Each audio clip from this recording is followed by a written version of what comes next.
Victorian England, 1863. The grand spring ball at Pemberton Palace sparkled with the light of 1,000 candles, illuminating the cream of London society. Ladies in billowing silk gowns fluttered like exotic birds across the polished ballroom floor, their laughter mingling with the sweet notes of the orchestra. Yet in this sea of carefully orchestrated beauty, Lady Helen Ashford stood apart. "Do straighten your posture, dear," whispered Lady Caroline Ashford, her mother, with a gentle pat on her daughter's arm. And perhaps a smile would not go amiss. Helen obliged with a practiced curve of her lips that never quite reached her eyes. At 23, she had endured 5 seasons of balls, soirees, and garden parties, each one reinforcing what she already knew. She was not what society considered a prize. The fashionable silhouette demanded a willowy frame, while Helen possessed what her mother charitably called a robust constitution. Her figure, fuller than the current style demanded, became the subject of whispered comments behind fluttering fans.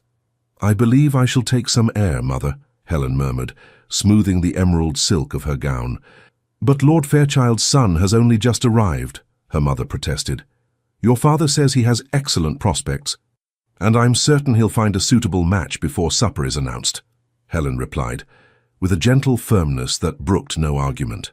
As she navigated the perimeter of the ballroom, Helen felt the familiar weight of disappointment settling over her shoulders like an unwelcome shawl. Her father, the Earl of Westbrook, had been unusually quiet on the carriage ride to Pemberton Palace.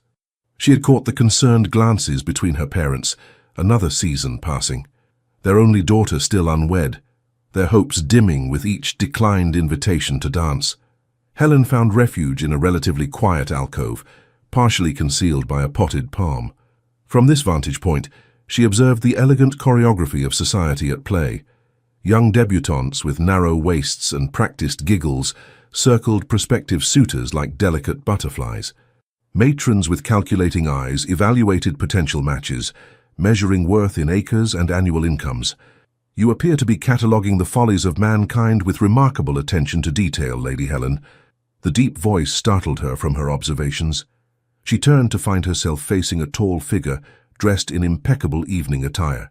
Even had he not spoken, Helen would have recognized Vincent Hastings, the Duke of Ashbourne.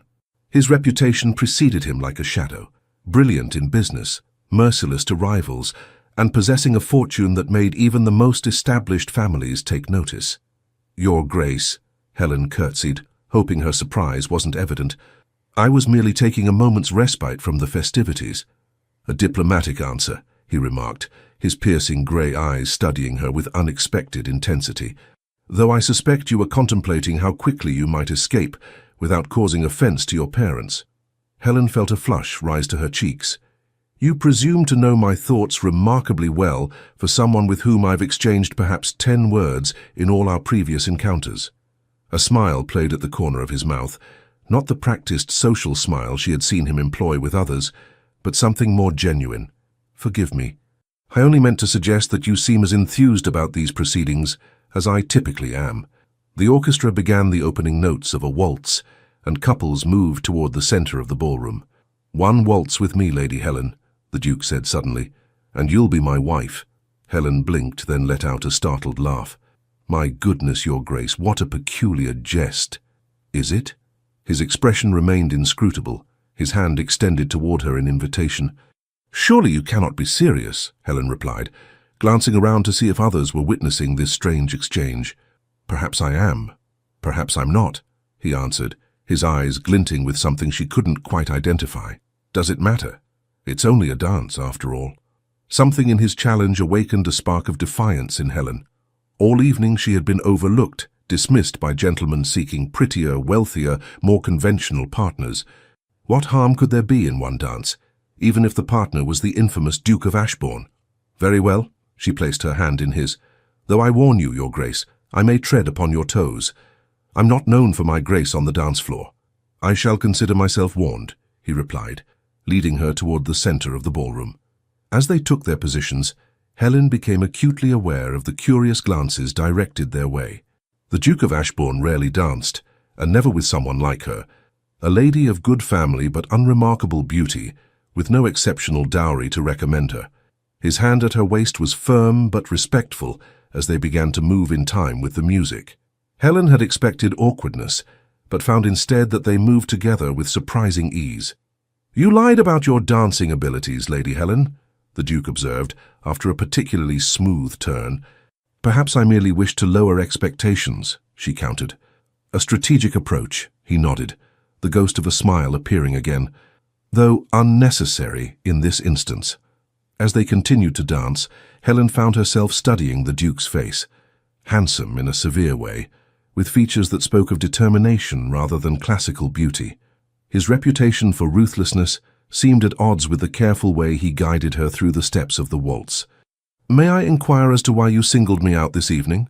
Helen asked, curiosity overcoming propriety. "Surely there are ladies present more suited to your station." "More suited?" He raised an eyebrow. "You're the daughter of an earl." "You know precisely what I mean," Helen replied, her voice low but firm. "I am not the sort of lady gentlemen typically seek as partners, either for a dance or for life." The Duke's eyes met hers with unexpected directness. "Perhaps that is precisely why I find you interesting, Lady Helen. You appear to be the only person in this room who isn't performing for an audience." Before she could formulate a response, the music drew to a close. Helen prepared to curtsy and make her retreat, but found her hand still firmly held in the Duke's grasp. "I believe I should return you to your mother," he said, but instead of leading her to the sidelines, he guided her to the very center of the ballroom. The Master of Ceremonies tapped his staff against the floor, a signal for attention. Conversations hushed as faces turned toward them. "Ladies and gentlemen," the Duke of Ashbourne's voice carried effortlessly across the now silent ballroom, "I am pleased to announce that this lovely lady has done me the honor of accepting my proposal. I present to you my fiancée, the future Duchess of Ashbourne, Lady Helen Ashford." Helen's world tilted on its axis. Surely she had misheard. This couldn't possibly be happening. "No, no, he is jesting," she protested, her voice barely audible over the sudden outbreak of gasps and murmurs. The Duke leaned close, his smile never wavering as he whispered, "She's merely overcome with emotion. Weren't expecting me to announce it quite so publicly, were you, my dear?" Before Helen could gather her wits to respond, her parents appeared beside them. Her father's face was alight with astonishment and delight, while her mother appeared on the verge of happy tears. "Your Grace, this is—" "We had no idea," the Earl of Westbrook stammered, clasping the Duke's hand with both of his own. "We are honored, truly honored." "Helen, darling," her mother embraced her, voice trembling with emotion. "Why didn't you tell us? Oh, what wonderful news!" Around them, the ballroom had erupted into a buzz of conversation. Helen caught fragments of shocked whispers. How had plain Lady Helen secured the most eligible duke in England? What could he possibly see in her? Was there some scandal necessitating such a hasty engagement? "I think," said the Duke, smoothly inserting himself between Helen and the growing crowd, "that Lady Helen and I should step onto the terrace for a moment. The excitement appears to have overcome her." Without waiting for a response, he guided her through the French doors and into the cool night air of the terrace. The moment they were alone, Helen rounded on him. "Have you taken leave of your senses? What possessed you to make such an announcement?"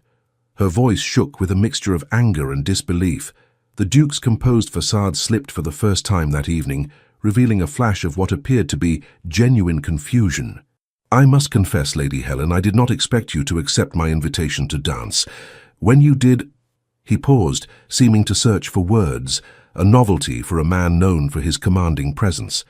"I suppose I allowed the jest to carry further than intended." "A jest?" Helen's hands clenched at her sides. "You've announced our engagement to all of society as a jest." "I assure you it was not premeditated," he replied, his composure returning. "But now that it's done, perhaps we should consider the advantages." Advantages? What possible advantage could there be in this farce? The Duke leaned against the stone balustrade, studying her with those penetrating grey eyes. "You gain a husband of considerable means and influence. I gain a wife who, unlike most of the simpering debutantes in that ballroom, appears to possess both intelligence and character. It seems a fair exchange." Helen stared at him in disbelief. "You cannot possibly be suggesting we proceed with this charade. And what would you suggest instead? Shall we return inside and announce that it was all a misunderstanding?" Consider the consequences, Lady Helen. Your reputation would be in tatters. Your parents' disappointment would be profound. A disappointment engineered entirely by you, Helen pointed out, struggling to keep her voice steady. A shadow passed across the Duke's face. Perhaps. But the fact remains that we find ourselves in this situation nonetheless. He straightened, adjusting his already immaculate cuffs. I propose a compromise. We maintain the engagement for a period of 3 months. During that time, we will become better acquainted. If at the end of that period you find the prospect of marriage to me utterly intolerable, I will take full responsibility for breaking the engagement. Helen regarded him with suspicion. And why would you agree to such terms? What do you gain from this arrangement? For a moment, the Duke's expression softened into something almost vulnerable. Perhaps I simply find you interesting, Lady Helen.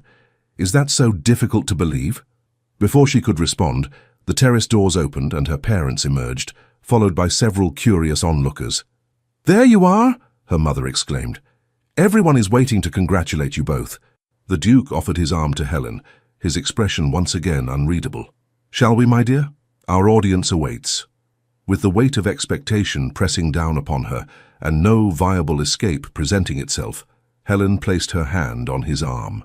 As they stepped back into the blazing lights of the ballroom, she wondered what twist of fate had led her to this moment, and where this unexpected path might lead. 2 weeks later, Greystone Abbey rose from the misty Hampshire countryside like something from a Gothic novel, all imposing stone and ancient dignity. As the carriage bearing Helen and her lady's maid Clara wound its way up the long drive, Helen studied what was to be her future home, with a mixture of apprehension and reluctant fascination. "It's like something from a dream, milady," Clara whispered, her nose practically pressed to the carriage window. "Or perhaps a ghost story." "Let us hope it's the former rather than the latter," Helen replied, adjusting her bonnet nervously. This would be her first visit to the Duke's ancestral home, a proper introduction to the life that awaited her should this strange engagement reach its intended conclusion. The past fortnight had passed in a blur of activity. News of the engagement had spread through London society like wildfire. Helen had found herself transformed overnight from an overlooked wallflower to the subject of intense scrutiny and speculation. Ladies who had previously barely acknowledged her existence now called upon her mother daily, fishing for details of the courtship that had seemingly materialized from thin air. The Duke, meanwhile, had performed his role as devoted fiancé with surprising dedication. He had called upon her daily, bringing thoughtful gifts that displayed an unexpected understanding of her interests, rare books of poetry, botanical illustrations, even a small telescope after she had mentioned a childhood fascination with astronomy. Yet despite his attentions, Helen remained wary.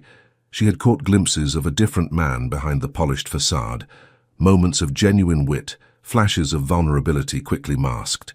But could she truly trust someone who had entangled her in this charade to begin with? The carriage rolled to a stop before the grand entrance. Helen took a steadying breath as a footman opened the door and offered his hand to help her descend. The Duke stood waiting at the top of the stone steps, dressed more casually than she had yet seen him in a well-tailored riding coat and buckskin breeches. The country setting seemed to suit him. He appeared more at ease here than in London's ballrooms.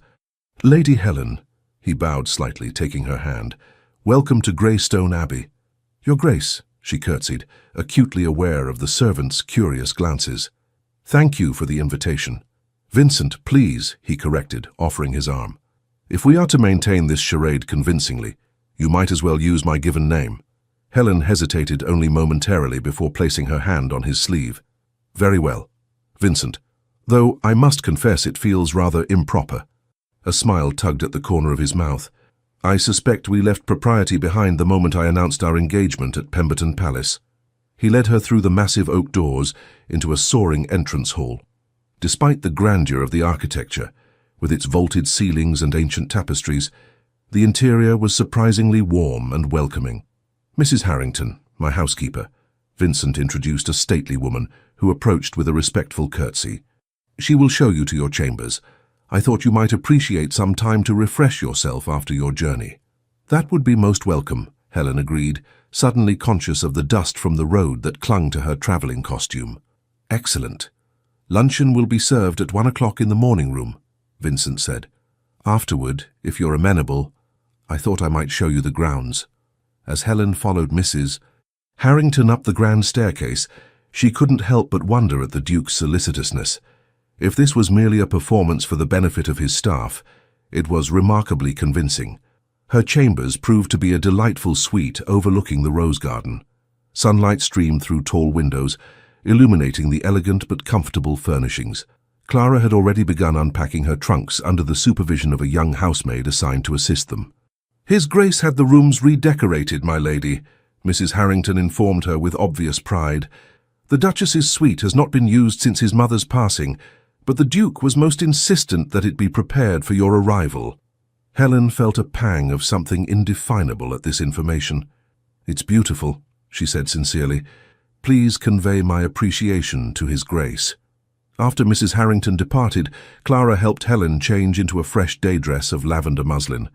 As her maid arranged her hair in a simpler style appropriate for the country, Helen found herself studying her reflection in the dressing-table mirror. "What am I doing here, Clara?" she asked softly. Clara met her gaze in the mirror. "If I may speak freely, milady." "Always." "I think you're giving yourself a chance." Clara secured a final pin in Helen's chignon. "Whether this peculiar arrangement leads to marriage or not, you're allowing yourself to be seen, truly seen perhaps, for the first time." Helen considered this as she made her way downstairs for luncheon. The morning room proved to be another pleasant surprise. Less formal than she had expected, with comfortable furnishings and windows that opened onto a view of the kitchen gardens. Vincent rose as she entered. "I hope your chambers are to your liking." "Very much so," Helen replied, taking the seat a footman held for her. "I understand you went to considerable trouble to have them prepared." "Not at all." He waved a dismissive hand, though a hint of colour touched his cheekbones. "It seemed only fitting that my future Duchess should have appropriate accommodations." They dined on cold fowl, fresh bread, and early summer strawberries. To Helen's surprise, the conversation flowed naturally. Vincent inquired about her journey and spoke knowledgeably about the book of poetry he had sent the previous week.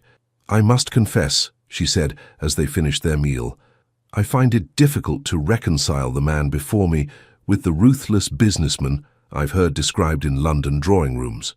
Vincent's expression shuttered briefly before he replied, "Perhaps both versions contain elements of truth. Business requires a certain resoluteness that personal relationships do not." "And which version am I experiencing now?" Helen asked boldly. His grey eyes met hers with unexpected candour. "I'm not entirely certain myself, Lady Helen. This situation between us has taken me into uncharted waters." Before Helen could pursue this intriguing admission, they were interrupted by a footman announcing the arrival of unexpected visitors. "Lady Sophia Blackwood and Mrs. Penelope Crawford, Your Grace." Vincent's expression darkened momentarily. "Show them to the blue drawing-room. We shall join them shortly." Once the footman had departed, Vincent sighed. "I apologize for the interruption. Lady Sophia is my godmother's daughter and has taken it upon herself to guide me in social matters since my return from abroad." "I see," Helen said carefully, noting the tension that had entered his bearing. "Should I be concerned?" "Only if you dislike excessive flattery concealing thinly veiled interrogation," he replied dryly, standing to offer his arm. "Shall we face the Inquisition together?" The blue drawing-room contained two elegantly dressed visitors. The younger, whom Helen immediately identified as Lady Sophia, possessed the kind of classical beauty that turned heads in any gathering: golden hair, perfect features, and a willowy figure currently draped in expensive French silk. The older woman, presumably Mrs. Crawford, had the sharp-eyed look of someone who missed nothing. "Vincent, darling," Lady Sophia rose in a flutter of azure fabric, extending her hands. "We simply couldn't wait for a formal invitation to meet your bride-to-be." The slight pause before bride-to-be spoke volumes. Vincent took her hands briefly before stepping back. "Lady Sophia, Mrs. Crawford, may I present Lady Helen Ashford, daughter of the Earl of Westbrook?" Helen curtsied politely. "I'm pleased to make your acquaintance." "Lady Helen," Lady Sophia's smile didn't quite reach her eyes. "What a surprise your engagement has been to us all. Vincent has always been so particular about his associations." "A quality I continue to maintain," Vincent replied smoothly, guiding Helen to a settee and taking a seat beside her. Which is why I'm certain you'll understand that we had planned a quiet afternoon. Perhaps we might arrange for you to call another day." Mrs. Crawford gave a thin smile.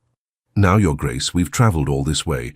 Surely you can spare a few moments to satisfy an old friend's curiosity." She turned her penetrating gaze to Helen. "The announcement was so sudden. One cannot help but wonder at the circumstances." "The circumstances are quite simple," Vincent replied before Helen could respond. "I met a woman of intelligence and character and decided she would make an excellent duchess." "How practical of you," Lady Sophia said with a tinkling laugh. Though one usually expects a certain compatibility in such arrangements, shared connections, similar backgrounds, she gave Helen an assessing glance that took in every inch of her unfashionably curvaceous figure. Common interests. Helen felt her cheeks warm, but Vincent's hand covered hers before she could respond. "I find that true compatibility often reveals itself in unexpected places," he said, his tone pleasant but firm. "Helen and I share a refreshing frankness that I value considerably more than shared connections in London ballrooms." Mrs. Crawford leaned forward, her eyes narrowing. "There are rumours, of course. Some suggest the hasty nature of the engagement might indicate particular circumstances." Helen stiffened at the implication, but Vincent's laugh cut through the tension. "If you're asking whether Lady Helen is with child, I can assure you that is not the case. Our engagement, while perhaps unexpected to society at large, is based solely on mutual regard." "How reassuring," Lady Sophia said, though her expression suggested she was anything but reassured. "Though one wonders why there was no proper courtship, no announcement in the papers until after that dramatic scene at Pemberton Palace." Helen found her voice at last. "His Grace and I preferred to keep our acquaintance private until we were certain of our feelings." The lie came more easily than she had expected. The announcement at the ball was perhaps more exuberant than we had planned, but sincere nonetheless. Vincent's eyes flicked to her face, something like admiration flickering in their depths. "Well," Mrs. Crawford sniffed, clearly dissatisfied with this explanation, "I do hope you understand the responsibility of the position you're assuming, Lady Helen. The Duchess of Ashbourne must uphold certain standards. The management of estates like Greystone requires experience, connections, and of course appropriate bearing." "I have every confidence in Helen's abilities," Vincent said firmly. "Now, ladies, I'm afraid we must cut this visit short. We have matters to discuss regarding the wedding arrangements." After a flurry of insincere expressions of delight at making Helen's acquaintance and promises to call again soon, the visitors were finally ushered out. Vincent returned to the drawing-room to find Helen standing by the window, her posture rigid. "I apologize for that intrusion," he said quietly. "Lady Sophia has harbored certain expectations regarding her position in my life for some time." Helen turned to face him. She hoped to be Duchess. It wasn't a question, but Vincent nodded. "Her mother and my godmother have been orchestrating that outcome since we were children. I have never encouraged those hopes, but neither have I definitively extinguished them until now." "I see." Helen studied him thoughtfully. "That explains her hostility, but not yours. You seem to anticipate their visit with something like dread." Vincent's expression shuttered again, but after a moment's hesitation he replied, "Lady Sophia represents a world I have increasingly come to find hollow, a society that values appearances above substance, connections above character. And yet you move within that world with apparent ease. Necessity often requires us to wear masks, Lady Helen." He gestured toward the window. "Shall we continue with our original plan? The gardens are particularly pleasant this time of year." As they walked among the blooming roses, Helen found herself revisiting their encounter with Lady Sophia. "She is exceptionally beautiful," she observed, testing his reaction. "Conventionally so," Vincent agreed without enthusiasm. "Beauty is common enough in society. What I find far more rare is honesty." "Is that what attracted you to me?" Helen asked, surprising herself with her boldness. "My honesty?" Vincent paused beside a particularly vibrant crimson rose. "You challenged me from our first conversation. You did not feign interest in my title or fortune. You questioned my motives rather than accepting my attention as your due." He reached out to touch a perfect bloom. "In a world of carefully cultivated hothouse flowers, you are a wild rose, authentic and unafraid to show your thorns." The unexpected poetry of his response left Helen momentarily speechless. "I'm not certain that's a compliment," she finally managed. The ghost of a smile touched his lips. "It is perhaps the highest compliment I am capable of giving." They continued their walk in companionable silence, eventually reaching a small, ornamental lake. A stone bench provided a perfect vantage point to observe the tranquil water. "May I ask you something, Vincent?" Helen said as they sat. "You may ask. I reserve the right not to answer." "Fair enough." She gathered her courage. "Why did you really announce our engagement that night? The truth, please." Vincent was quiet for so long that Helen thought he might invoke his right not to answer. When he finally spoke, his voice was low. "I have spent my adult life building walls between myself and others. That evening, watching you observe the ballroom with such clear-eyed assessment of its absurdities, I recognized something of myself in you." He turned to face her, his expression more open than she had yet seen it. "When I approached you, I expected the same flattery and deference I received from everyone else. Instead, you met me as an equal, wary perhaps, but genuine." "That doesn't explain the public announcement," Helen pressed gently. Vincent ran a hand through his hair, the first truly unguarded gesture she had witnessed from him. "When you accepted my invitation to dance, something shifted. I found myself wondering what it would be like to have someone like you by my side, someone who would not simply agree with everything I said, someone who would see the man behind the title. So you claimed me like a prize at a country fair." Helen couldn't keep a note of indignation from her voice. "I acted impulsively," he admitted, surprising her. "It was uncharacteristic. I have built my reputation on careful calculation, yet in that moment—" He shook his head. "I can only offer my apology and the assurance that our agreement stands. 3 months, at the end of which you may decide whether to proceed or to end our engagement with your reputation intact." Helen studied him, trying to reconcile the controlling man who had announced their engagement without her consent with this surprisingly vulnerable figure beside her. "And if I choose to end it, what will you tell society? That I proved unworthy of your affection, that the fault lies entirely with me?" His gaze was steady. "I give you my word."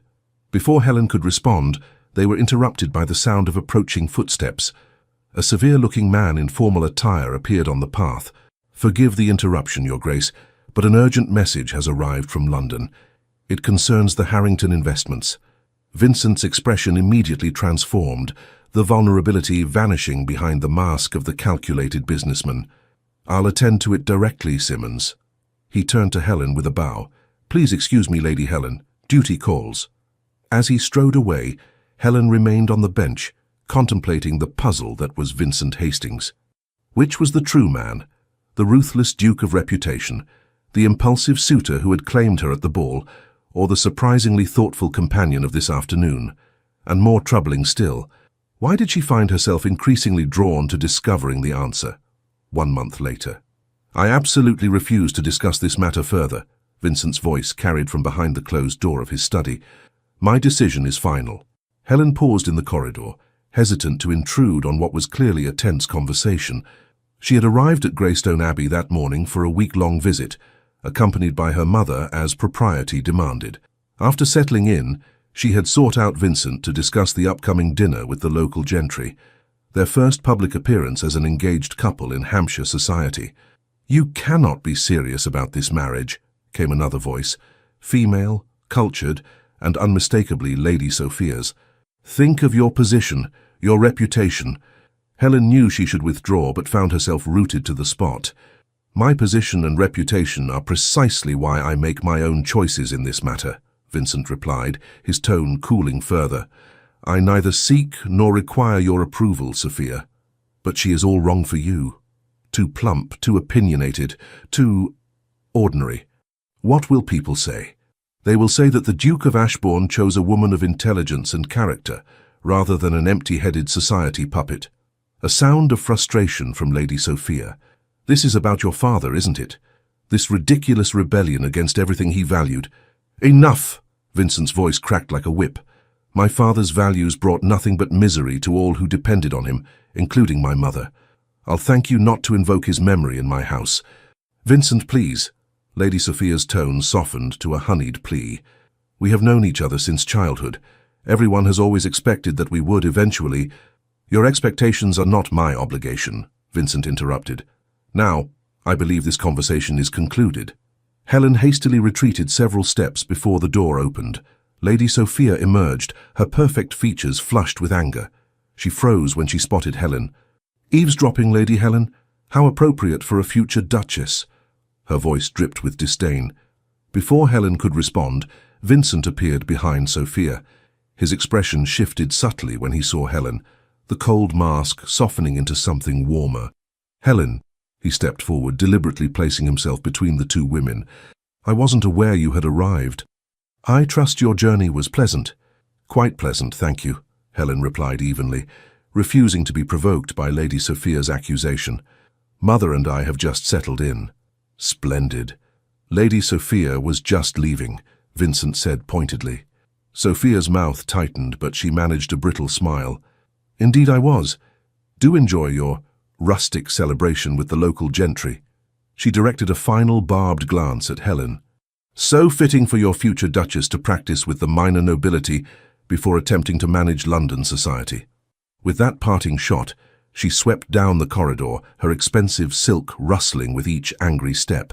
Vincent waited until she had disappeared around the corner before turning to Helen with a sigh. "I apologize for that unpleasantness. Sophia has difficulty accepting situations that don't conform to her expectations." "So I gathered," Helen replied, studying him. The strain around his eyes spoke of deeper tensions than a mere social disagreement. "Are you quite all right, Vincent?" He seemed startled by the question. "I'm perfectly fine. Why do you ask?" "Because you look like a man who has been fighting battles on multiple fronts," she said frankly. "And because I couldn't help but overhear part of your conversation." At his raised eyebrow she added, "Not deliberately, I assure you, but Lady Sophia's voice carries remarkably well when she's agitated." A reluctant smile tugged at his mouth. "Indeed it does." He glanced at the still open door of his study. "Would you care to join me for tea? I find myself in need of more pleasant company." The study reflected Vincent's character in its appointments, elegant but not ostentatious, with well-worn leather chairs and bookshelves that showed signs of frequent use. As a footman brought tea, Helen settled into one of the comfortable chairs by the fireplace. "You mentioned battles on multiple fronts," Vincent said after dismissing the servant. "Your perception is accurate as usual. The Harrington investments I was called away to address during your last visit have proven more complicated than anticipated." "Is it serious?" Helen asked, accepting the cup he offered her. Vincent hesitated, seeming to weigh how much to reveal. "Potentially. A shipment of goods has been seized in Portsmouth on allegations of improper documentation. I suspect interference from a business rival rather than any actual impropriety." "Could this rival be attempting to damage your reputation before the wedding?" Helen ventured. His eyes sharpened with interest. "What makes you suggest that?" Helen set down her teacup. "In the past month, our engagement has been the subject of considerable speculation. If someone wished to break the match, creating financial difficulties or scandal would be an effective strategy." "You have a remarkably strategic mind, Lady Helen," Vincent said with genuine admiration. "The thought had occurred to me as well. There are several parties who might benefit from damaging my standing, either personally or professionally." "Including Lady Sophia?" The question slipped out before Helen could consider its wisdom. Vincent's expression darkened. "Sophia is many things, but I don't believe she would sink to industrial sabotage. Her weapons are social, not financial." He paused, studying Helen thoughtfully. "You seem remarkably untroubled by her hostility toward you." Helen shrugged. "I have never been society's darling. Disapproval is not a new experience." She met his gaze steadily. "Though I will admit it is novel to be disliked for supposedly securing a match rather than for failing to do so." Her dry observation startled a genuine laugh from Vincent, a warm, rich sound she had rarely heard from him. "You continue to surprise me, Helen Ashford." "Good," she replied with unexpected boldness. "I should hate to become predictable." His grey eyes warmed. "I think there is little danger of that." The companionable moment was interrupted by a knock at the study door. Vincent's expression immediately composed itself into its usual reserved mask. "Enter," he called. Mrs. Harrington appeared with a curtsy. "Forgive the intrusion, Your Grace. But Lady Westbrook is asking for Lady Helen. Something about final fittings for new gowns. Helen sighed. Her mother had insisted on commissioning an entirely new wardrobe for her, appropriate for her future station as a duchess. The endless fittings had become a trial of patience. Please inform Lady Westbrook that I shall join her directly, Helen said, rising reluctantly. Vincent stood as well. Before you go, might I request your company for a ride tomorrow morning? There are aspects of the estate I'd like to show you. I would enjoy that, Helen replied, surprised by the genuine regret she felt at ending their conversation. As she followed Mrs. Harrington from the study, Helen found herself reflecting on the changes of the past month. The strangeness of their arrangement had gradually given way to something that, while still complex, increasingly resembled a genuine courtship. Vincent had proved to be a considerate, if sometimes distant, fiancé. Their conversations had deepened beyond polite social exchanges into discussions of literature, politics, and philosophy, areas where Helen's unconventional education had prepared her well. She had discovered in him a sharp intelligence and unexpected flashes of humor beneath the controlled exterior. Yet questions remained. The conversation she had overheard revealed depths of conflict in Vincent's past that she had only glimpsed before. References to his father and the implication of family discord suggested wounds that Vincent kept carefully concealed. The following morning dawned clear and mild, perfect for riding. Helen wore her new riding habit of deep forest green, which her mother had insisted was more befitting a future duchess than her old navy blue ensemble.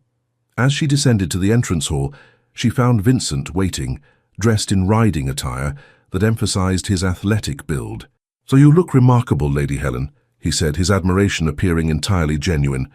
"Green suits you exceedingly well." "Thank you," she replied, pleased despite herself. "Mother insisted on the new color.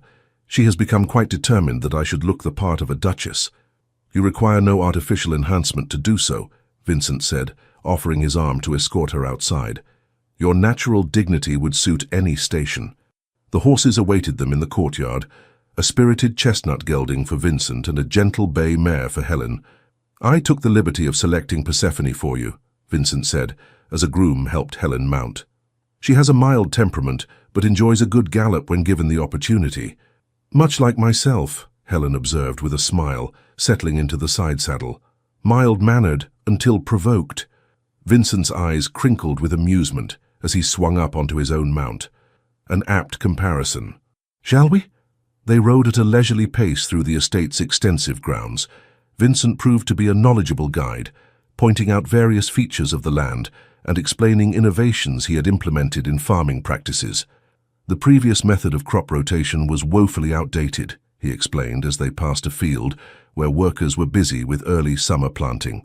"By introducing new techniques and investing in proper drainage, we've increased yields by nearly 30%. Helen listened with genuine interest. "Your tenants must appreciate such improvements. Many landowners resist change, even when it would benefit everyone involved." Vincent's expression grew thoughtful. "My father was one such landowner. He believed that tradition should be maintained at all costs, regardless of its effectiveness." He guided his horse around a fallen branch. "When I inherited, many of the estate villages were in deplorable condition. Implementing changes has not always been easy. People resist disruption to familiar patterns, even harmful ones, but the results speak for themselves." "You care about their welfare," Helen observed. "That contradicts your reputation in London." Vincent's lips quirked in a humorless smile. "The ruthless Duke makes shrewd business decisions that increase his already substantial fortune. That is what society sees and reports.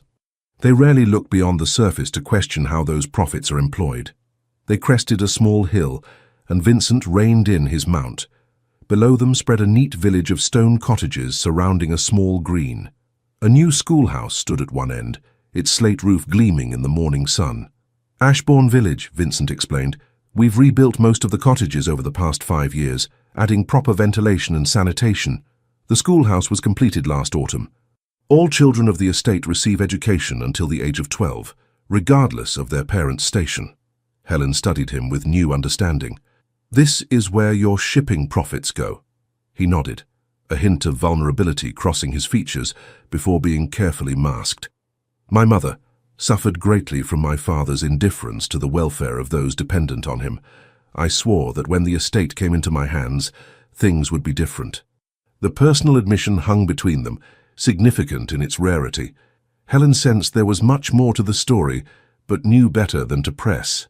"It's admirable work," she said simply. "Would you show me the village more closely? I should like to see the schoolhouse in particular." Relief flickered across Vincent's face at her acceptance without further questioning. Of course. Their arrival in the village caused a stir. Workers tipped their caps respectfully to the Duke, while women curtsied and children stared with wide eyes. To Helen's surprise, Vincent greeted many by name, inquiring after family members and stopping to discuss specific concerns with several of the older men. The schoolmaster, a young man with intelligent eyes and an earnest demeanor, showed them around the schoolhouse with evident pride. "We have 43 pupils at present, Your Grace, Lady Helen," he explained. "The additional slates you authorized have made a significant difference in our mathematics instruction." "Excellent," Vincent nodded. "And the library books I ordered from London?" "Arrived last week, sir. The children are particularly fond of the illustrated natural history volumes." As they took their leave, Helen noticed a small girl hovering nearby, clutching something in her hands and looking uncertain. "Hello there," Helen said gently, dropping to the child's level despite the constraints of her riding habit. "What's your name?" "Lily, milady," the girl answered shyly. "Lily Cooper. That's a lovely name," Helen smiled. "Do you attend school here?" The girl nodded, then thrust forward what she was holding, a small posy of wildflowers. "These are for you, milady. Dar says you're to be the new Duchess, and will look after us like His Grace does." Touched, Helen accepted the simple bouquet. "Thank you, Lily. That's very kind of you." Vincent, who had been speaking with the schoolmaster, turned at this exchange. Something in his expression softened as he observed Helen with the child. "Miss Cooper gives you high praise indeed," he said, as they remounted their horses to continue their ride. "Her father is one of my most trusted tenant farmers." Helen twirled the small bouquet between her fingers. "The entire village seems to hold you in high esteem. It's quite at odds with how you're perceived in London." "London sees what I choose to show it," Vincent replied. "I find it simpler to keep certain aspects of my life separate from society's prying eyes." "Including your charitable works?" "Especially those," he confirmed. "Genuine good is best done quietly, without expectation of praise or advantage." They rode in contemplative silence until they reached a small hill crowned by an ancient oak tree. Vincent suggested they dismount and rest the horses before returning to the house. Spread beneath the tree's sprawling canopy was a blanket and a picnic hamper, clearly arranged in advance. "You planned this," Helen said, pleasantly surprised. "Guilty as charged," Vincent admitted, helping her dismount. "I thought you might appreciate refreshment after our ride." The simple meal of cold chicken, fresh bread, and early strawberries tasted extraordinarily good in the open air. Helen found herself relaxing in a way she rarely did in formal settings, leaning back against the trunk of the great oak and admiring the view of Greystone Abbey in the distance. "It truly is beautiful here," she mused. "So different from London." Vincent, sitting beside her, followed her gaze. "I've always found more peace here than anywhere else. London is a necessary evil for business, but this," he gestured to the rolling countryside, "this is home." "You speak of London society with such disdain," Helen observed, "yet you move within it with apparent ease." Vincent was quiet for a moment, idly turning a strawberry between his fingers. "We all wear masks, Lady Helen. Some of us simply become more adept at it than others. And which is the mask? The ruthless Duke of London or the compassionate landlord of Hampshire?" His grey eyes met hers with unexpected directness. "Perhaps both are aspects of the same man, neither wholly false nor completely true." The honesty of his answer stirred something in Helen.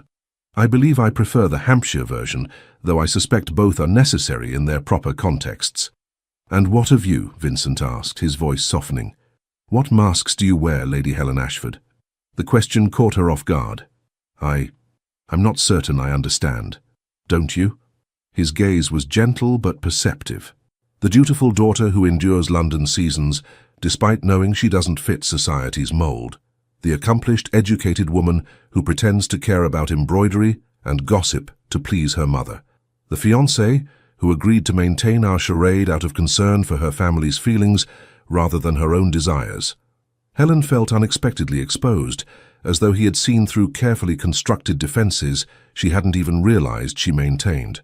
"You see a great deal," she said quietly. "I recognize familiar patterns," Vincent replied. "We are not so very different, you and I."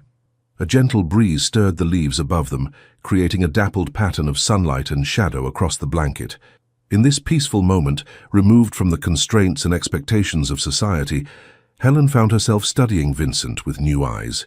The severe lines of his face had softened, and she could see both the man he was and the boy he might once have been, before life had taught him to guard himself so carefully. "The 3-month agreement," she said suddenly. "Does it still stand?" Vincent stiffened slightly. "Of course, I gave my word." "And if—" Helen hesitated, gathering her courage. "If at the end of that time I were to decide that I wished the engagement to continue, not as a charade but in truth, what would you say?" The question hung in the air between them, more revealing than any declaration. Vincent's eyes widened fractionally before his composure returned. "I would say," he replied carefully, "that I would consider myself fortunate beyond measure." "Would you?" Helen pressed, needing more than a polite response. "Or would you merely be honoring an obligation created by your own impulsive announcement?" Vincent moved closer, his gaze never leaving hers. "Helen," he said, using her given name without the formal title for the first time, "whatever impulse led me to claim you that night, I have not regretted a single day of our engagement. Quite the contrary. Each conversation, each glimpse of your mind and spirit, has only confirmed what I somehow sensed from the beginning, that you are extraordinary in ways that have nothing to do with society's shallow measures of worth." The intensity of his words stole Helen's breath. "I'm beginning to think," she said softly, "that the Duke of Ashbourne is a far more romantic figure than his reputation suggests." A smile, a true, unguarded smile, transformed Vincent's face. Only with the right inspiration. The moment stretched between them, charged with unspoken possibilities. Vincent's gaze dropped briefly to her lips, and Helen felt a flutter of anticipation. But before he could act on the impulse, the distant sound of hoofbeats interrupted the moment. A rider approached at speed, one of Vincent's grooms, his expression urgent. "Your Grace," he called, reining in his lathered mount. "Begging your pardon, but you're needed at the house immediately. Mr. Simmons says it's most urgent. Something about the Portsmouth shipment and allegations in the newspapers." Vincent's expression instantly transformed back into the controlled mask of the Duke. "What allegations?" "I don't know the particulars, sir, but Mr. Simmons says there are reporters from London asking questions, and Lady Sophia has arrived with her mother, insisting on speaking with you." Helen saw Vincent's jaw tighten. "Tell Simmons I'll be there directly." As the groom galloped back toward the house, Vincent turned to Helen with regret in his eyes. "I must deal with this. Would you mind if—" "Go," Helen said firmly. "I can find my own way back. This clearly requires your immediate attention." Vincent hesitated. "Helen, whatever you may hear, we shall discuss it later," she assured him. "Some battles must be fought alone first." "I understand." Gratitude flashed in his eyes. He bowed over her hand, pressing a brief, unexpected kiss to her fingers, before mounting his horse and riding swiftly toward the house. Helen gathered the remains of their picnic at a more leisurely pace, her thoughts whirling. The peaceful interlude had revealed more of Vincent's true character than weeks of formal interaction. Yet now some new crisis threatened to intrude upon their growing understanding. As she rode back to Greystone Abbey, Helen couldn't help but wonder what fresh challenge awaited them there, and whether their fragile new connection would withstand the storm. The scene that greeted Helen upon her return to Greystone Abbey was one of barely contained chaos. Servants hurried through the halls with worried expressions, and raised voices could be heard from Vincent's study. Her mother intercepted her in the entrance hall, her normally composed features pinched with concern. "Helen, there you are. What is happening? The house is in absolute uproar, and Lady Sophia arrived in a state of high agitation, saying something about a scandal in the newspapers." "I know as little as you do, Mother," Helen replied, handing her riding crop and gloves to a waiting footman. Vincent was called away urgently, but he didn't have time to explain the details. Lady Westbrook lowered her voice. "There are reporters from London newspapers in the village. asking most impertinent questions about the Duke's business dealings and, she glanced around before continuing, and the nature of your engagement. Helen felt a cold knot form in her stomach. I see. Where is Vincent now? In his study with Mr. Simmons and some other gentlemen. Lady Sophia and her mother, Lady Catherine, are waiting in the blue drawing room. They've been asking to speak with you. Helen straightened her shoulders. Then I shall oblige them. But first I need to change from my riding clothes. In her chambers, Clara helped her change swiftly into a day dress of deep blue silk, one of her new gowns, chosen specifically because the colour lent her a certain dignity. There's all manner of gossip below stairs, milady, Clara reported, as she fastened the tiny buttons at Helen's back. Something about smuggled goods and accusations in the papers, and that Lady Sophia arrived saying she knew this would happen, and that it's all connected to the engagement. Did she indeed? Helen's voice was calm, though her mind raced. How interesting. Miss Daniels, Lady Sophia's maid, is telling anyone who'll listen that her ladyship always expected the Duke would come to his senses and make a proper match once this temporary infatuation passed. Clara's indignation on Helen's behalf was evident in every syllable. I see. Helen studied her reflection as Clara arranged her hair. The woman who gazed back at her looked composed and dignified, every inch a future duchess. I believe it's time I had a frank conversation with Lady Sophia. The blue drawing room contained Lady Sophia and an older woman who could only be her mother, Lady Catherine Blackwood. Both women rose as Helen entered, their expressions a study in barely concealed satisfaction. Lady Helen, Lady Catherine inclined her head with minimal courtesy. How good of you to join us. I trust you are aware of the situation. I understand there is some concern regarding newspaper reports, Helen replied evenly, though I have not yet had the opportunity to learn the specifics. Allow me to enlighten you, Lady Sophia said with false sweetness. The London papers are reporting that Vincent's shipping company has been caught smuggling luxury goods to avoid import duties. The Portsmouth authorities have seized a shipment worth thousands of pounds, and there are suggestions that this practice has been ongoing for some time. Lady Catherine made a sound of distress. The Ashbourne name has never before been tainted by scandal. In my late husband's time as the Duke's guardian, such a thing would have been unthinkable. I find it equally unthinkable now, Helen said firmly. Vincent runs his business affairs with absolute integrity. Lady Sophia gave a delicate laugh. Your loyalty is touching, if misplaced. But you must understand, Lady Helen, that this situation changes everything. The scandal will be devastating unless managed properly. And you believe yourselves qualified to manage it? Helen asked, arching an eyebrow. We have been connected to the Ashbourne family for generations, Lady Catherine said stiffly. My husband was the late Duke's closest friend and Vincent's godfather. We understand what is at stake. Which is why, Lady Sophia added, leaning forward earnestly, we believe the most prudent course of action would be to announce the dissolution of your engagement immediately. Helen maintained her composure with effort. I fail to see how abandoning Vincent at the first sign of difficulty would improve matters. Lady Catherine's expression hardened. Be sensible, girl. Your hasty engagement was surprising enough when Vincent's reputation was unblemished. Now with scandal brewing, society will inevitably draw unfortunate conclusions about the nature of your connection. They will assume, Lady Sophia spelled out bluntly, that Vincent was entrapped into offering for you, perhaps through some impropriety, and that this business scandal is merely the first indication of his judgment being compromised. Or, Helen countered, they might conclude that in times of trouble true character reveals itself, both in those who stand firm and those who seek advantage from others' misfortunes. Lady Sophia flushed. You mistake our intentions. We care deeply for Vincent's welfare. So deeply that you arrived with remarkable speed to suggest I abandon him at the first hint of trouble. Helen shook her head. Forgive me if I find your concern somewhat calculated. The door opened before either woman could respond, and Vincent entered the room. His face was grave, the strain of the past hours evident in the tightness around his eyes, but his bearing remained proudly erect. Ladies, he acknowledged them with a slight bow. I apologize for keeping you waiting. Lady Catherine rose immediately. Vincent, my dear boy, we came as soon as we heard. This dreadful business is being addressed, Vincent finished firmly. The allegations are false, as I will shortly prove. Of course they are, Lady Sophia said soothingly, moving to his side and placing a hand on his arm. But the damage to your reputation in the meantime.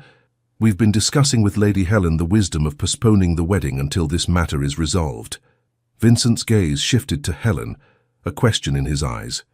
Actually, Helen said calmly, Lady Sophia was suggesting that breaking the engagement entirely would be the most prudent course. I was explaining why I disagree. Vincent gently but firmly removed Lady Sophia's hand from his arm. I see. His voice was cool. I appreciate your concern, but my personal affairs are not open for committee discussion. Vincent, Lady Catherine protested, you must think of the Ashbourne name, of your position in society.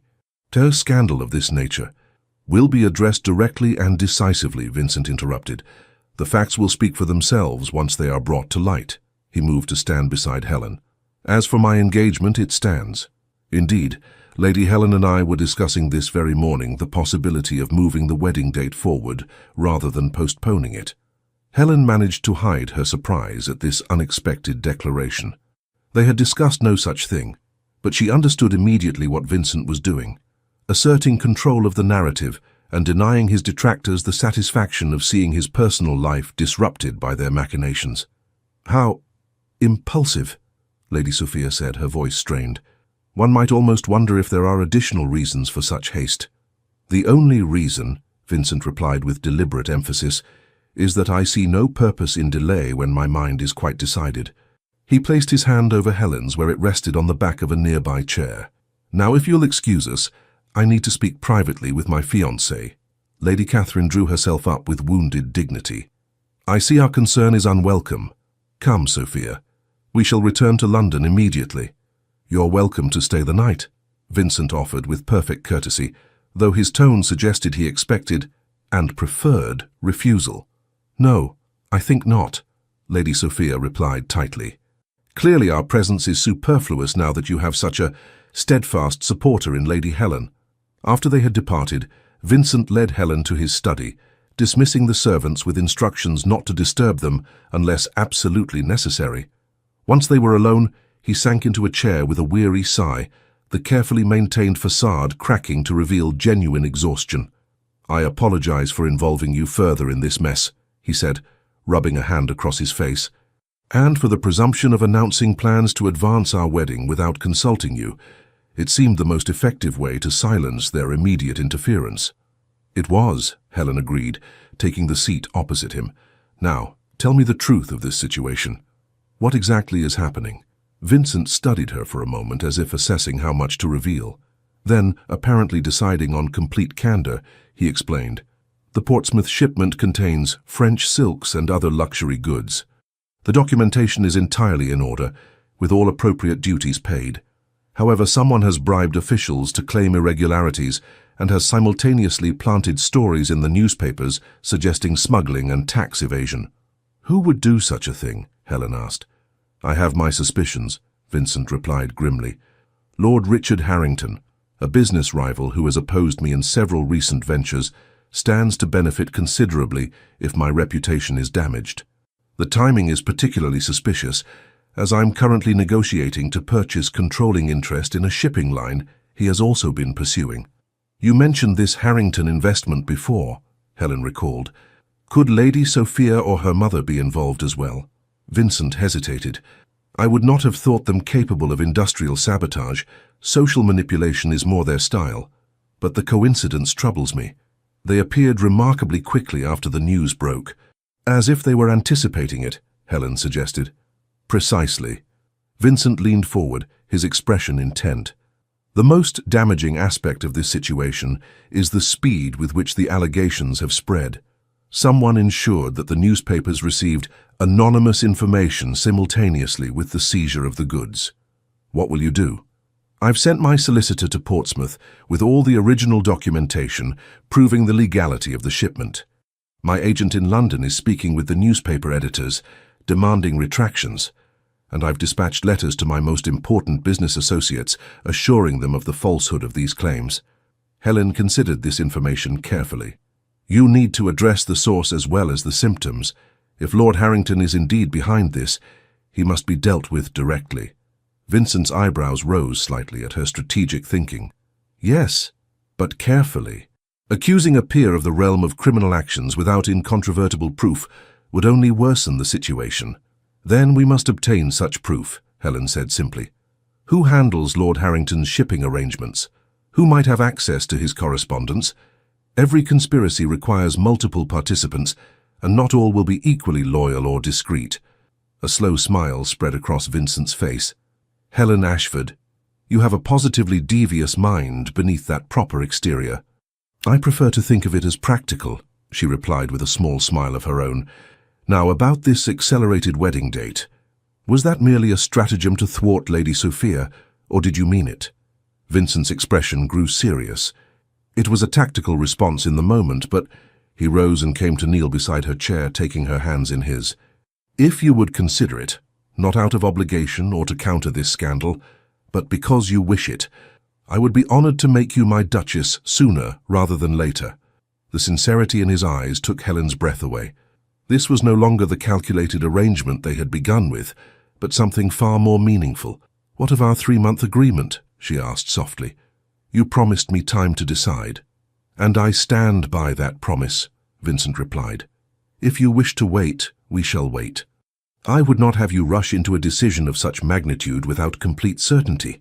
Helen studied their joined hands, his strong and steady around her smaller ones. And what of the scandal? Won't it reflect poorly on me to marry a man under such a cloud, however unjustly it formed? That is precisely why I would release you from any obligation if you wished it, Vincent said gravely. I would not have your reputation tarnished by association with mine. My reputation, Helen replied with unexpected firmness, is my own to risk, and I find I have developed a rather strong aversion to allowing others to dictate the course of my life based on their narrow definitions of propriety. Hope flickered in Vincent's eyes. Does that mean— It means, Helen interrupted gently, that I have no intention of abandoning you to face this alone.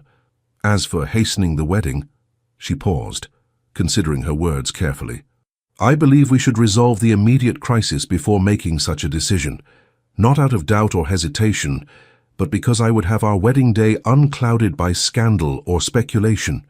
Vincent raised her hands to his lips, pressing a fervent kiss to her fingers. You continue to astonish me, Helen Ashford.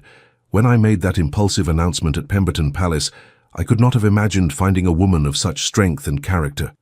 Nor could I have imagined finding a man whose public mask concealed such depth and integrity, Helen replied softly. For a moment, they remained thus, connected by joined hands and newfound understanding. Then Vincent rose, his expression shifting back to determination. We have work to do, he said, the Duke once more though with a new warmth in his eyes. If you're to stand with me in this battle, you should know all the details. Over the next hour, Vincent shared every aspect of the situation with Helen, valuing her insights and suggestions. Together, they crafted a strategy to counter the allegations and identify the true culprits. By the time they emerged from the study, a plan was in place, one that would require both Vincent's business acumen and Helen's social intelligence to execute successfully. The following days passed in a flurry of activity. Vincent travelled briefly to London and Portsmouth to address the business aspects directly, while Helen managed affairs at Greystone Abbey, receiving visitors with calm dignity and neither confirming nor denying the various rumours that circulated. When Lady Caroline expressed concern about the potential scandal affecting Helen's reputation, her daughter surprised her with her resolute response. If I were to abandon Vincent at the first sign of trouble, Helen said firmly, what would that say about my character? What kind of duchess would I be if I valued social approval above loyalty and justice? But darling, her mother protested weakly, your future position will be what I make of it, Helen interrupted gently. Vincent has shown me that titles and wealth mean nothing without integrity to guide their use. I would rather be the wife of a good man under a cloud of false accusations than the pampered ornament of a man with no substance. Lady Caroline studied her daughter with new eyes. You love him, she said, wonder in her voice. This began as such a strange arrangement, but you've actually fallen in love with him. Helen felt a flush rise to her cheeks. I admire him greatly, she admitted. His public persona conceals a man of remarkable principles and compassion. And he cares for you as well, her mother observed shrewdly.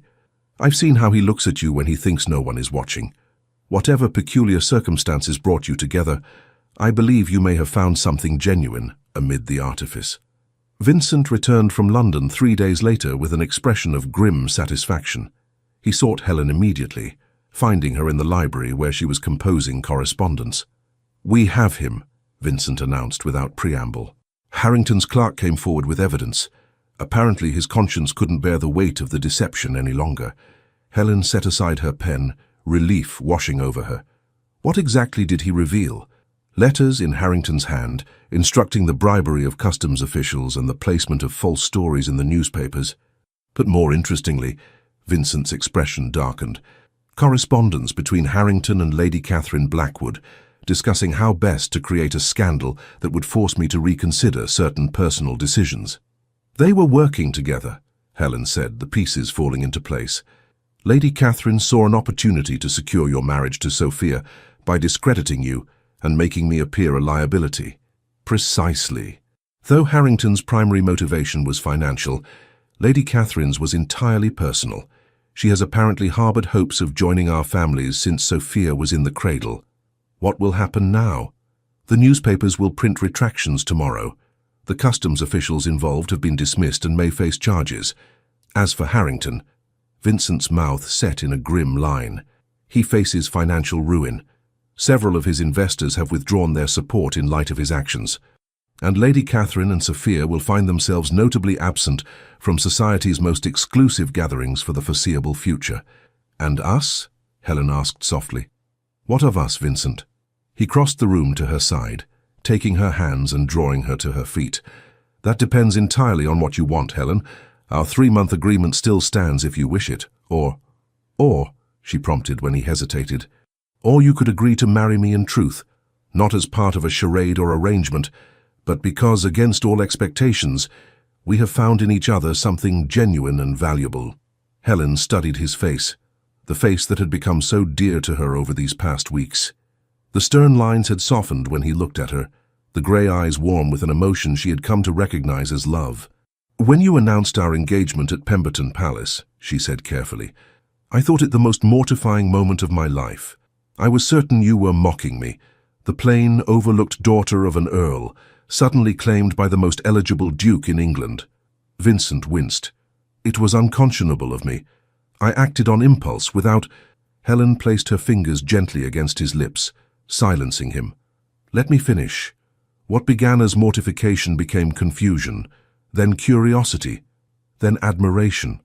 I discovered a man beneath the title, a man of principle and depth, who cares for those dependent on him and strives to use his privilege for good rather than mere self-aggrandizement. She took a deep breath, gathering her courage. Somewhere along the way, admiration became something more. I found myself looking forward to your letters, treasuring our conversations, thinking of you when we were apart. So yes, Vincent Hastings, I will marry you, not because of a rash announcement at a ball or to satisfy society's expectations, but because I love you. Joy transformed Vincent's face, making him look younger and more vulnerable than she had ever seen him. He drew her close, his arms encircling her with gentle reverence. I love you, Helen Ashford, he said, his voice thick with emotion. I think perhaps I began to fall in love with you that very first night, when you looked at me not as the Duke of Ashbourne, but simply as a man, and found me wanting. Helen laughed softly. I found you intimidating and presumptuous. As I said, wanting, Vincent smiled, but you challenged me to be better, to be worthy of the woman you are, rather than the Duchess society expected. And you showed me that I need not conform to society's narrow definitions of worth to be valued, Helen replied. That my mind and heart mattered more than my appearance or accomplishments. Vincent cradled her face between his hands, his gaze tender. You are beautiful, Helen. Not by society's artificial standards, perhaps, but in all the ways that truly matter. Your kindness to that child in the village, your strategic thinking in the face of crisis, your loyalty when it would have been easier to abandon me, these are the qualities of true beauty. He lowered his head slowly, giving her time to withdraw if she wished. But Helen raised her face to his, and their lips met in a first kiss that held both tenderness and promise. When they finally parted, Vincent rested his forehead against hers. "I believe we have scandalized the servants quite thoroughly," he murmured, a smile in his voice. "Good practice for scandalizing society, I suppose," Helen replied with newfound boldness. "After all, they still won't understand what the Duke of Ashbourne sees in plain Lady Helen Ashford." Vincent's arms tightened around her. "Then we shall simply have to show them, my love, day by day, year by year, until even the most obtuse observer recognizes what I already know, that you are the most remarkable woman in England, and I the most fortunate of men to have won your heart." 6 months later. The grand winter ball at Pemberton Palace sparkled with the light of 1,000 candles, just as it had on that fateful spring evening when a dance had changed 2 lives forever. But this time, Helen entered the ballroom not as an overlooked wallflower, but as Her Grace, the Duchess of Ashbourne, on the arm of her husband. She felt the weight of curious glances, heard the whispers behind fans and gloved hands. Despite the vindication of Vincent's business affairs and their apparently happy marriage, society still wondered at the match, the severe Duke and his unconventional Duchess.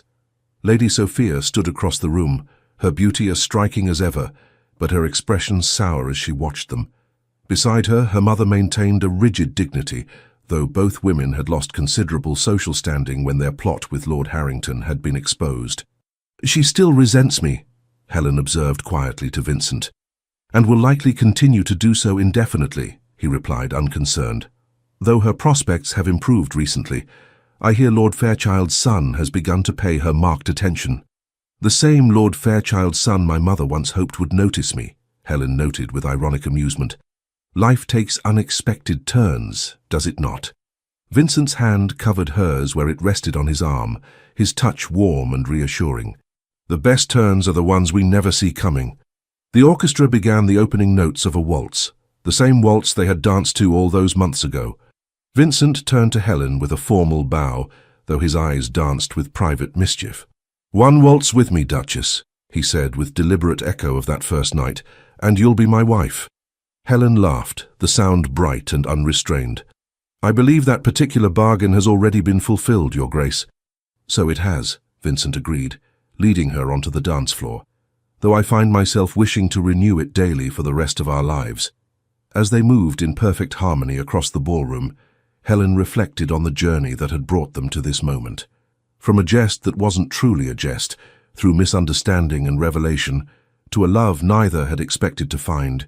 Each step had been necessary, each challenge overcome had strengthened the bond between them. "What are you thinking, my love?"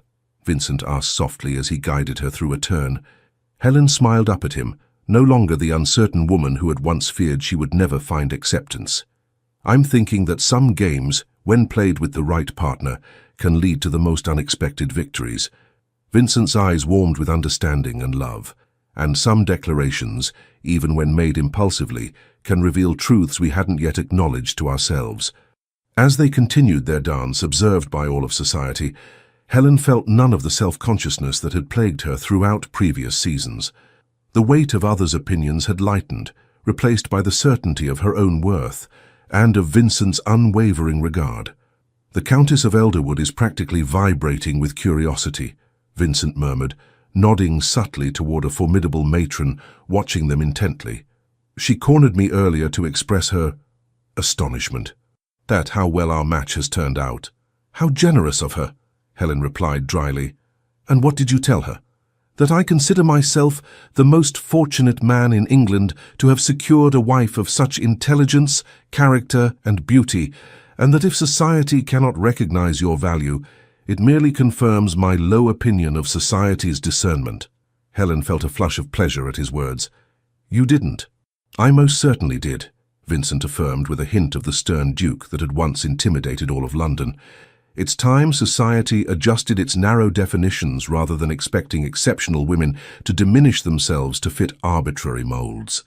The music drew to a close and Vincent led Helen from the dance floor. As they moved through the crowd, Helen caught fragments of conversation, speculation about her gown, commissioned from Paris, her jewelry — Vincent had gifted her the Ashbourne sapphires — and whether her figure had changed in a way that might suggest an heir was forthcoming, it had not, though not for lack of mutual desire for a family.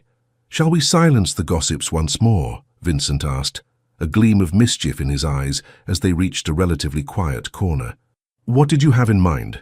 Helen asked, recognizing the expression that still occasionally took her by surprise, the playful side of her husband that so few were privileged to witness. In answer, Vincent drew her into a modest but unmistakable embrace, pressing a brief kiss to her forehead with obvious affection. Around them, conversations faltered as society registered this public display of genuine attachment between the Duke and his unconventional Duchess. "Shocking," Helen murmured, though her eyes danced with amusement. "What will people say?" "That the Duke of Ashbourne is clearly besotted with his wife," Vincent replied, unrepentant. "And they would be entirely correct." Later that evening, as their carriage carried them back to Ashbourne House, their London residence, Helen leaned against Vincent's shoulder in comfortable familiarity.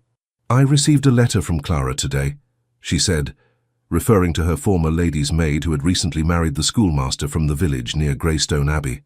"The new addition to the schoolhouse is nearly complete. The children are thrilled with the prospect of a proper library room." "Excellent," Vincent nodded with satisfaction. "And the clinic in the village?" "Dr. Bennett reports that the new medicines have arrived from London. He believes the fever that troubled the Harper family's youngest child has finally broken." Vincent covered her hand with his, their fingers intertwining with practiced ease. "You've transformed Ashbourne Village in just 6 months. The tenants speak of you with such admiration." "I've merely built upon the foundation you established," Helen demurred, "though I must admit I find the work deeply satisfying, far more so than planning elaborate dinner parties or making social calls."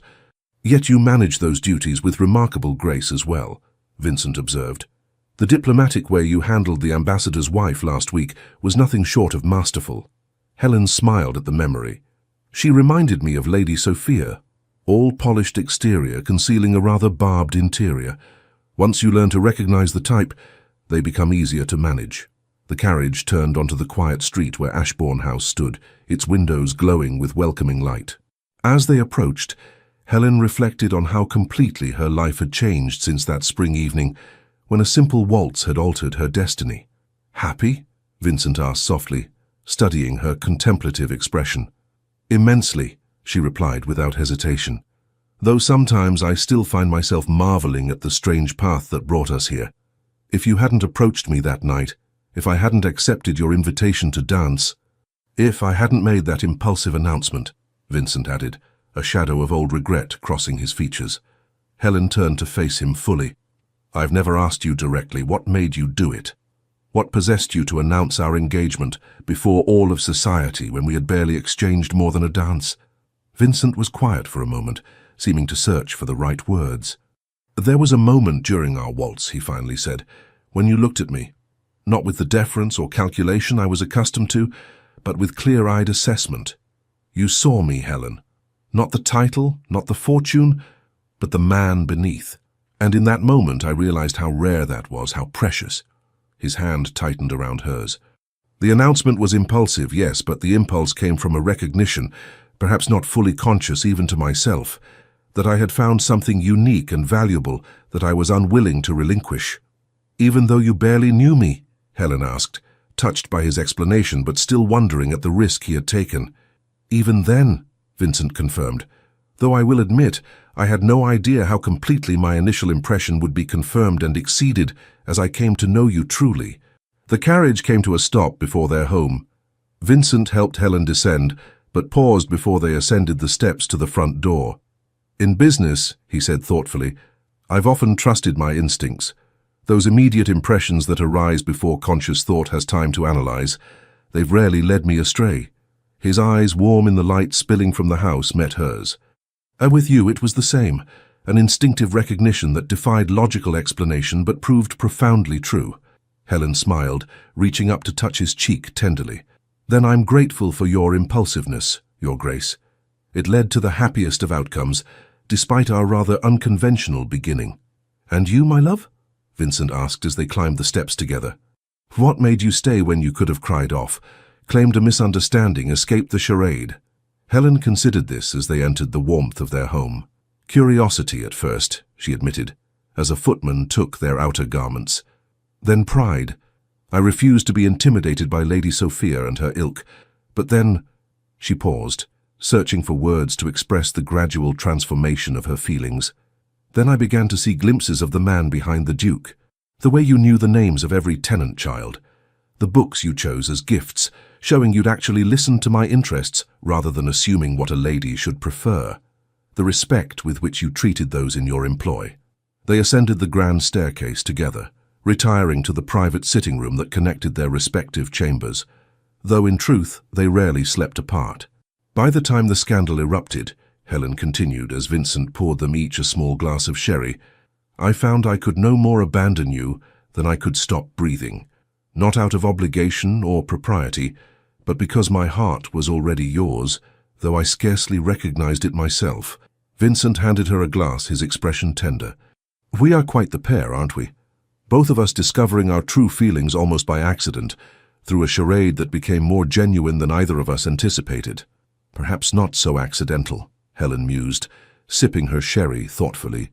Perhaps some part of you recognized what you truly wanted that night at Pemberton Palace, and perhaps some part of me recognized it too when I accepted your invitation to dance despite all my reservations. Vincent set aside his glass and drew her into his arms. Whatever forces brought us together, impulse, fate, or hidden wisdom, we didn't recognize at the time. I thank heaven for them daily. As do I, Helen whispered, rising on tiptoes to meet his kiss. Later, as they lay in the peaceful darkness of their bedchamber, Vincent's arm curved protectively around her waist. Helen reflected on their extraordinary journey. From a reluctant charade to the deepest truth of her life, the love that had transformed her, from an overlooked wallflower to a woman who knew her own worth, independent of society's narrow judgments. Vincent, she murmured, uncertain if he had already drifted to sleep.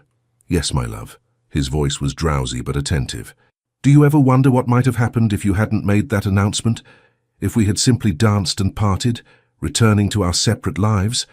He was quiet for a moment, his hand drawing gentle circles on her arm. I suspect, he finally said, that I would have found some other way to pursue you. The announcement merely accelerated what I believe was inevitable. Inevitable? Helen smiled in the darkness. That seems rather confident, Your Grace. Not confidence, Vincent corrected softly. Faith. Some connections are too profound to be denied, regardless of the circumstances of their beginning. His arms tightened around her. Whether it took one dance or 100, I believe we would have found our way to each other. Helen nestled closer, her heart full. From a game to forever, she whispered. And I would play it again exactly the same way, Vincent replied, for it led me to you. Outside, snow began to fall over London, covering the city in a blanket of pristine white.